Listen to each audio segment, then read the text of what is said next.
پرہیزگاروں اور عقل مندوں کی صحبت میں بیٹھو اور ان سے اکثر بات چیت کیا کرو اور سوال کرتے رہو تو بے بہا علم پاؤ گے۔ فاسقوں اور بدکاروں سے ہمیشہ دور رہو کیونکہ یہ دونوں کھلم کھلا گناہ کرنے والے ہیں۔ بڑھاپے میں تیرے بازو نرم ہو جائیں گے اور ذہن بچوں والا بن جائے گا۔ تیری طبیعت کی تیزی اور تندی دور ہو جائے گی اور تیری گمشدہ عقل واپس آ جائے گی۔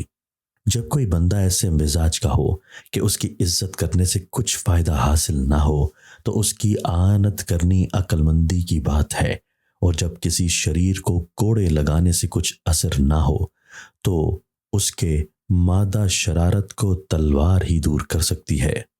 اگر تیرے پاس علم تھوڑا ہے تو علم حاصل کرنے کے لیے بزرگوں اور کامل عالم کے پاس جاؤ۔ کامیابی اس کے قدم چومتی ہے جو حرص اور لالچ کو اپنے دل سے نکال پھینکے۔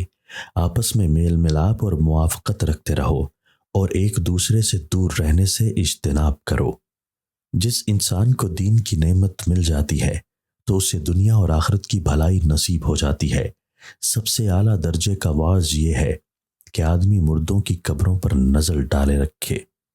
نادان کی دولت مندی گویا ایک مسافر ہے جو سفر کی تیاری کر رہا ہے، اور عقل مند کی ثروت و دولت گویا اس کا ہم نسب بھائی ہے جو اس کی ملاقات کرنے کا خواہش مند ہے۔ استقامت کے راستے کو لازم پکڑو کیونکہ آخرت کی عزت حاصل کراتی اور وہاں کی ندامت سے بچاتی ہے۔ فلاح اور کامیابی سے زیادہ دور تر وہ شخص ہے جو بیہودہ باتوں کو ترجیح دیتا ہے۔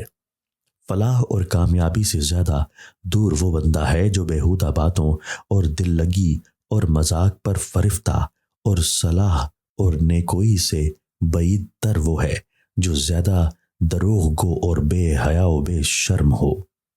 جو انسان اچھا کلام کرتا ہے کامیابی اس کی امام اور پیشوا بن جاتی ہے۔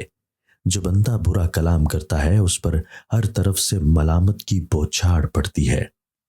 سب سے بہتر عقل والا وہ شخص ہے جو دنیاوی معاش گزر اوقات کو مختصر اور مناسب انداز سے رکھے اور آخرت کی اصلاح کے لیے بے حد اہتمام اور کوشش کرے۔ حاملہ عورت انار روز کھائے، بچہ دودھ جیسا سفید پیدا ہوگا۔ جب اللہ تعالیٰ کسی بندے کے ساتھ اچھائی کرنا چاہتا ہے تو اسے میانہ روی کرنے والا بنا دیتا ہے اور فضول خرچی سے دور کر دیتا ہے۔